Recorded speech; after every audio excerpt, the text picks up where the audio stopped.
Jangan di-skip dulu, siapa tahu video ini yang lagi kalian cari. Pernah nggak kamu sedekah tapi dalam hati masih bertanya, kenapa hidupku masih berat? Kenapa rezekiku terasa sempit? Kenapa doaku belum juga terjawab?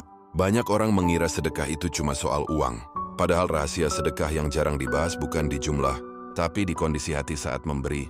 Hari ini aku mau ajak kamu melihat sedekah dari sisi yang jarang diceritakan, bukan versi instan, tapi versi yang jujur dan menenangkan. Rahasia pertama, sedekah tidak selalu dibalas dengan uang. Ini penting untuk dipahami. Banyak orang kecewa karena merasa sudah memberi tapi hidupnya tidak berubah. Padahal balasan sedekah sering datang dalam bentuk perlindungan. Masalah yang tidak jadi terjadi, urusan yang dipermudah, hati yang dikuatkan di saat sulit. Sedekah itu seperti tameng. Kita tidak tahu apa yang sedang dijauhkan dari hidup kita. Rahasia kedua, sedekah diuji bukan saat lapang tapi saat sempit.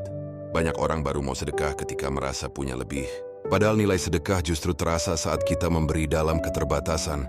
Bukan memaksakan, tapi ada kepercayaan yang dilatih. Bahwa Tuhan lebih tahu apa yang kita butuhkan. Di situ sedekah bukan transaksi, tapi penyerahan. Rahasia ketiga, sedekah diam-diam jauh lebih dalam. Memberi tanpa diketahui siapapun, tanpa pujian, tanpa pengakuan. Disitulah ego diuji. Karena hati manusia ingin dilihat dan dihargai, sedekah diam-diam mengajarkan kita bahwa nilai diri kita tidak ditentukan oleh manusia. Rahasia keempat, sedekah tidak mengubah Tuhan, tapi mengubah kita. Sedekah membersihkan rasa takut dalam hati, takut kekurangan, takut masa depan, takut sinatuam. Saat memberi, kita sedang belajar percaya. Rahasia kelima, sedekah bisa menjadi jalan dibukanya doa.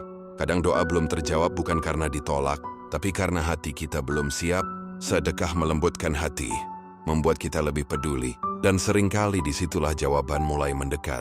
Rahasia keenam, sedekah tidak selalu berbentuk uang. Waktu, tenaga, perhatian, doa, senyum, semua itu juga sedekah. Jangan remehkan kebaikan kecil, karena bisa jadi itulah yang paling berarti. Kalau hari ini hidupmu terasa berat, rezekimu terasa sempit, hatimu terasa lelah, jangan tunggu kaya untuk sedekah. Jangan tunggu lapang untuk memberi. Mulai dari yang kecil, mulai dari yang kamu mampu, mulai dari hati yang ikhlas.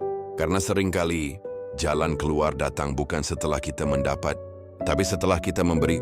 Semoga video ini menjadi pengingat bahwa sedekah bukan soal seberapa banyak, tapi seberapa dalam keikhlasan. Dan semoga hidup kita dipermudah dengan cara yang tepat. Kalau kamu ngerasa video ini bikin kamu mikir, jangan simpen sendiri. Share ke temanmu yang butuh disadarkan. Klik like dan tinggalkan komentar, biar makin banyak orang yang mulai jalanin versi terbaik dirinya. Sampai ketemu di video berikutnya. Terima kasih.